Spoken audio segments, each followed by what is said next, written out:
சென்னையில் தமிழ்நாடு தவ்ஹீத் ஜமாத் சார்பில் ரமலான் சிறப்பு தொழுகை சென்னையில் நடைபெற்றது. இதுகுறித்து நமது செய்தியாளர் லாவண்யா அளித்த கூடுதல் தகவல்களை இனி பார்க்கலாம்.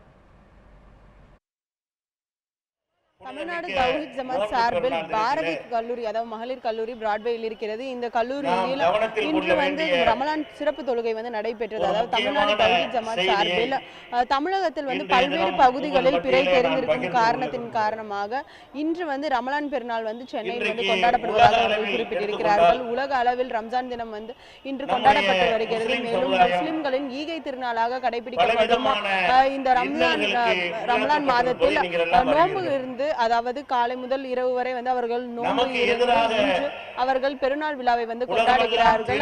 மேலும் அவர்களுடைய இந்த ஈகை திருநாளை பொறுத்தவரையில் அதாவது பிறருக்கு ஈகையாக பல்வேறு பொருட்கள் வழங்குவது மற்றும் இஸ்லாத்தின் 5 கடமைகளில் மிக முக்கியமான கடமையாக ரமலான் திருநாள் இருப்பதாக இவர்கள் குறிப்பிட்டிருக்கிறார்கள்.